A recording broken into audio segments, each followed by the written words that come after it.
When you're trying to escape from Tarkov, you could do it when the game looks like this, or you could do it when the game looks like that. Which one do you prefer? Today we're going to check out what all the graphic settings do, and we'll compare them so that you can finally see which settings to use to your advantage. I will divide this video into two parts. Part 1 is where we will check out how all these settings impact the game visually. For this part of the video I used 4x super sampling in order to make the difference in visual clarity much easier to spot. However, this setting is incredibly taxing and under normal circumstances it should be left at 1x. You will see an FPS overlay in the top left corner. For now this is just for info, because in part 2 we will focus on the performance impact of these settings. For your info, all of these frames were achieved using a PC with an i9 9900K and an RTX 2080 Ti in 1440p, and the field of view is set to 75.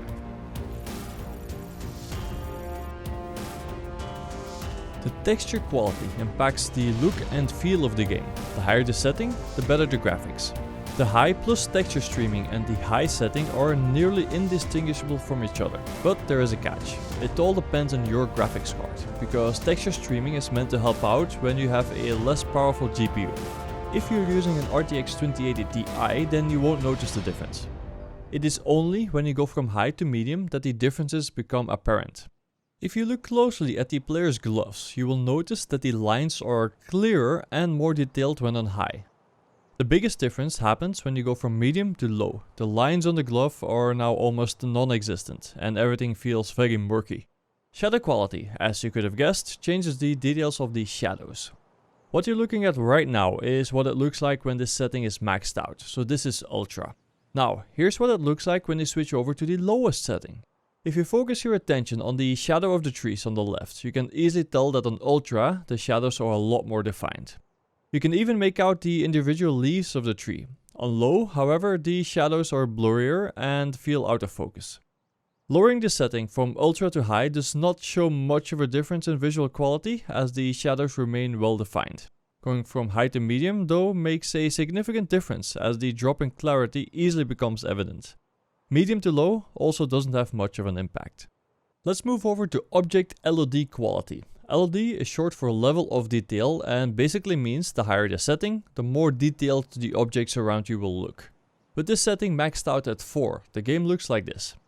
As opposed to dropping it all the way down to 2, which is what you're looking at right now. It's very easy to spot the difference by focusing on the trees on the left and the bush on the right of the screen. Lowering the setting gradually decreases the density of the flora around you by removing more and more branches the lower you go. Flora isn't the only thing affected by this setting, because it also affects other objects in the environment such as fences, windows and rocks, among other things. Let's take a look at another comparison, so that you can wrap your head around it better. The screenshot on the left shows an open field at object LOD quality set to 4. On the right is the same field, but with this setting at 2. Notice that on the lower setting, the fences and the windows aren't rendered at all from where I'm standing. This changes when you're moving, since as the closer you get to the object, you'll reach a point where it just pops into view. Can you see that the fence is now visible since I moved closer? Now, I would also like you to focus on the bush that I'm aiming at. Some objects, such as this bush, don't just disappear when you're far away. Instead, they get replaced by a lower quality model. As you can see, when I reach a certain distance, the low quality bush disappears and a better looking one comes into view.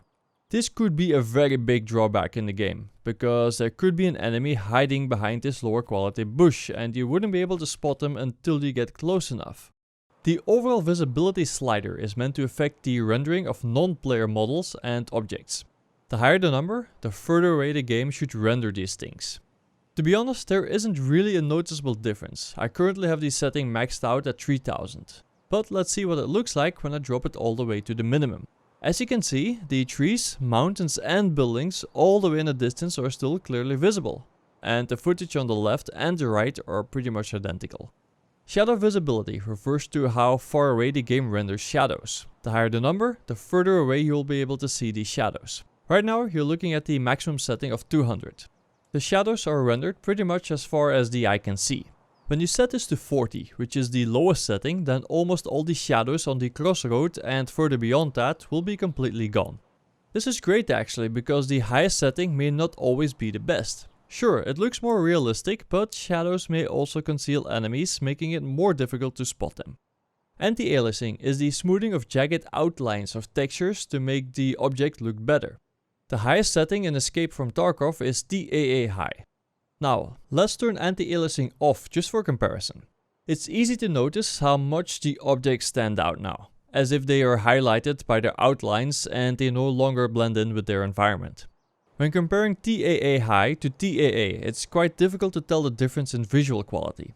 TAA to FXAA is slightly more noticeable, as the smoothing at TAA is slightly better. The biggest difference is between FXAA and off. With FXAA, the objects look far less jagged and more pleasing to the eyes. Take this clip for example. Pay close attention to the jagged lines on the left hand side of the weapon's scope and just below the yellow and black stripes to the right. They are far more noticeable when this setting is turned off or to FXAA. On TAA or TAA High, the jagged lines are smoothed out completely. The main thing to notice here is that a lower AA setting will constantly show jagged lines, and this will create a lot of movement on your screen. This could mean that instead of being drawn to the movement of an enemy player, that you're focused on a silly jagged line and you might end up dying because of it. So, in a game like Escape from Tarkov, when you don't get any second chances, this setting could really mean the difference between life and death. Resampling is the addition or removal of pixels, which make the game clearer or blurrier. Anything lower than 1x is considered downsampling, while anything above that is called supersampling. You're currently looking at 4x supersampling, which is the highest setting, and if you compare that with the lowest setting, which is 0.5 downsampling, then you can clearly see the difference. If you take a look at the tire tracks on the bottom left side of the screen, it's easy to tell how much blurrier and out of focus the image looks. Putting 4x and 2x supersampling side by side shows a minimal difference visually, as both images are quite clear. 1x, which is off actually, shows a very obvious difference. As you can see, the blurriness starts to take effect in a very noticeable way. Comparing 1x with 0.75 and 0.5 downsampling shows a small difference, as the image gets slightly muddier the further down we go. However, it's not as clear as going from 2x supersampling to 1x. Ambient occlusion is a shading and rendering technique used in games that simulates where light should not be. This results in the darkening of cracks, crevices and other places where light should not reach for a deeper and more realistic feel. HBAO, or Horizontal Based Ambient Occlusion, is an NVIDIA specific, more advanced kind of AO that uses higher resolutions on the shadows. We've captured footage indoors to make this effect more noticeable. Right now, we've set HBAO to the highest setting, which is colored very high. If you focus on the object on the left, specifically at the point where it meets the floor, you will see that it casts a soft shadow that blends in very well with the ground. Once we drop this setting to very high, the shadows become a lot more pronounced and they no longer blend in very well. Lowering it to high, medium and low gradually decreases the density of the shadows, while turning the setting off removes this effect altogether. SSR stands for Screen Space Reflections. With SSR enabled, any wet or shiny surface will provide a reflection of the game's characters and objects. I found this very nice spot with a nice puddle that showcases this setting. What we're looking at now is the highest setting, which is high. Lowering this to medium shows no visible change, and further dropping it to low makes no difference either. Turning this setting off does make a big difference, since you'll notice that the reflections in the puddle disappear completely. When the in-game camera looks at textures from a slant angle, they tend to look flat and distorted. The further away the texture gets and the more slanted the viewpoint, the more indistinct it becomes. Anisotropic filtering helps to make those textures clearer and appear as if they pop out. What you're looking at right now is anisotropic filtering on. Take a look at the cracks on the ground directly in front of the player, as well as the gravel just ahead of the pole on the right. With this setting to off, the cracks and the gravel seem flat, as if they have no volume and they look a little bit more two-dimensional. They also seem muddled and out of focus. Comparing the on and per texture setting shows no discernible difference in terms of visuals. Sharpness enhances the edges of objects to make them look crisp and stand out more. Overdoing this runs the risk of making things look like they pop out unnaturally, as opposed to blending in with the background like they should. This is sharpness turned up to a maximum of 30. On the other hand, this is what it looks like with this setting turned down to 0. Notice how everything seems a lot fuzzier and indistinct? Here are a couple of stills from a different scene where the sharpness is more pronounced. The image on the left was captured at maximum sharpness, while the one on the right was toned down to 0.7. If you look closely, you can easily tell that the image on the right looks hazy. This setting can be changed based on personal preference. Some guys just like to look at the game when there are some blurred out objects in front of them. Other guys like a super crisp and sharp image because they want to clearly see everything that appears around them. Z-blur is basically the blurring of an image when turning your head or sprinting. However, despite thorough testing, there seems to be no difference visually or performance-wise whether this option is turned on or not.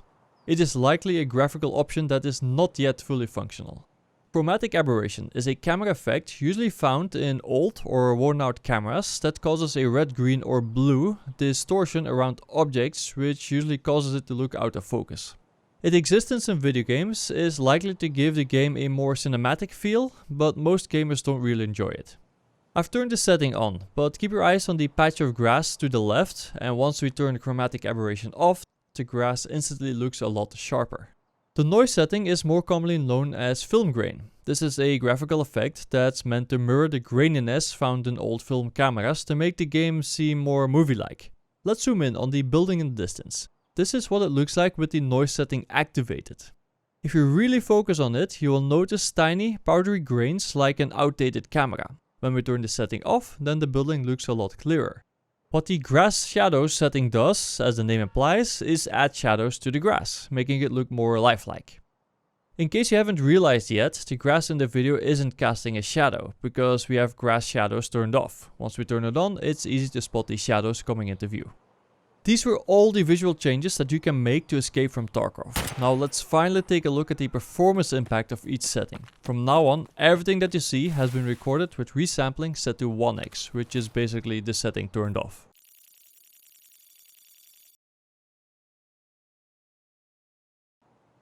So let's start with setting everything to ultra. If you take a look at the top left corner of the screen, you will see the FPS overlay, which is now showing about 85 frames per second. From here, we will test these settings out one by one, and you'll be able to see the difference in frames for yourself. Take note that the in-game performance in these videos was measured in a controlled environment, without other players. There has been an ongoing issue of not being able to hit the same level of performance when playing against other people online. I will give you some more information about this towards the end of the video. These recommended settings will still give you the best result, despite the multiplayer performance problem, but hopefully they will fix that sooner rather than later, so that we can always play at a smooth 120 frames per second. First up is the texture quality. Going from high plus texture streaming to high grants you 2 extra frames, while the medium and low options have no further impact on performance. The next setting is shadow quality. When you lower it from ultra to high, there's no noticeable improvement in frames, but further dropping it to medium shows a nice 3 FPS gain. Using the lowest setting does not improve performance at all. Let's see the difference of object LOD quality. When I changed it from 4 down to 3.5, I got a 4 FPS increase. Lowering it to 3 gives me a respectable 7 FPS increase. 2.5 boosted the frames by 8, while the lowest option provided the largest increase with 10 frames per second. Bear in mind that this graphical setting has the potential to have a much larger performance boost, depending on your surroundings, since it's directly related to the objects around the player. If you're running around an area with a lot of trees and bushes, then lowering this setting will make them less dense, thus increasing the performance. Next on the list is overall visibility. Moving the slider from 3000 to 2500 will get you 1 extra frame, while 2000, 1500 and 1000 don't make any difference. Pushing the slider all the way down to 400 will get you 4 FPS extra. For shadow visibility, we're going to take it from a maximum of 200 down to 120. Doing so gets us a 1 FPS increase, but moving it all the way down to 40 boosts the performance by 6 FPS. For anti-aliasing, I lowered the setting from TAA high to TAA, which gave me another increase of 2 frames. Going a little bit lower to FXAA doubled that by giving an extra 4 frames, and surprisingly enough, turning this setting off didn't increase the performance any further. Let's take a look at HBAO. I started with colored very high, and then I dropped it down to very high, which only gave a 1 FPS increase. The high, medium, low and even the off setting didn't improve my performance beyond that. However, this can be a little bit misleading because we're now outdoors, in broad daylight, where ambient occlusion isn't used as much. So let's go indoors. As you can see, we're now getting 106 frames per second. This is with HBAO set to maximum, which is colored TAAA. Switching it off boosted the frames all the way up to 121. This is a substantial 15 FPS gain, and we're now reaching our maximum FPS limit. There was also a huge drop in GPU load. It went all the way from 96% with this setting maxed out, all the way down to 67% when we turned it off. This means that you're now getting more frames and a lower GPU load, which is great. Since SSR is a setting that affects the reflective surfaces, we're going back to the spot with a puddle. At maximum setting we have 92 frames per second. Lowering it to medium increases it by 2 frames and dropping it to low shows no difference. Turning this setting off gave us a nice increase of about 10 frames per second. Let's move on to anisotropic filtering. Whether you change this from on to per texture or even when you turn it off, it doesn't affect how the game runs. The sharpness setting has no effect on performance neither, no matter what you set it to. It does, however, has a huge impact on clarity. Therefore, you should fiddle around with this until you like what you see. So basically this all depends on your personal preference. The first of the tick boxes on the bottom of the graphics menu is Z-blur. Whether or not this is checked, it has no impact on performance. The second and the third tick boxes are chromatic aberration and noise. Both of these have zero impact on your frames and are just there for aesthetic purposes. The last one is grass shadows. Switching this off gives an FPS gain of around 3 frames per second, but it might be higher in grassier areas due to the nature of the setting. And now, with no further ado, here are the settings that I recommend in order to maximize the game's performance while increasing visibility. I would recommend keeping texture quality at high plus texture streaming. This is a setting that has a minimal effect on the performance, but it has a huge visual trade-off. Drop shadow quality to low for the small increase in frames per second, because there's no visual difference between medium and low either way. Despite the slight risk of the lower quality models obstructing enemies, I would still advise object LOD quality to 2 since the performance gain is just way too big. Dropping overall visibility all the way down to 400 is a good idea as well. You want to set shadow visibility to 40 for the FPS gain and to make it easier to notice enemies in shadow areas. Anti-aliasing is best left at TAA since it has a large effect on visuals while having a minimal impact on performance. Now we've discussed how distracting jagged lines can be and the impact that they could have on your gameplay. You wouldn't want your attention to be drawn to those things instead of looking out for enemies. Resampling is a very taxing setting and it shouldn't be increased beyond 1x, no matter how good your PC is. When you put this to 4x, it will bring it down to less than 30 frames per second. Make sure that you switch off HBAO, there's a big FPS gain, especially when you're indoors. And turn off SSR as well for another big performance gain. You're better off leaving anisotropic filtering to on, because it gives you a little bit more immersion. I personally prefer the sharpness slider set to the maximum, since it makes everything a lot clearer, which gives me an advantage for looking out for enemies. Turn off Z-blur, chromatic aberration and noise, because they just make everything fuzzy and it doesn't help you in the game. Also make sure that you turn off grass shadows, because a small FPS boost is nice to have and nobody really cares about the shadows of the grass. Now these were all the graphic settings that you should use by giving you the largest FPS gain and giving you visual clarity. However, there are still a few options in the Game tab and the Settings menu that are worth mentioning. Auto RAM Cleaner is used to clean up the cached game files that are stored in your RAM, which may affect the game's performance by causing memory leaks. Enable this option if you notice that the game is using up unusual amounts of RAM. Use only physical cores is an option for certain processors like the Intel i7 that have both physical and logical cores.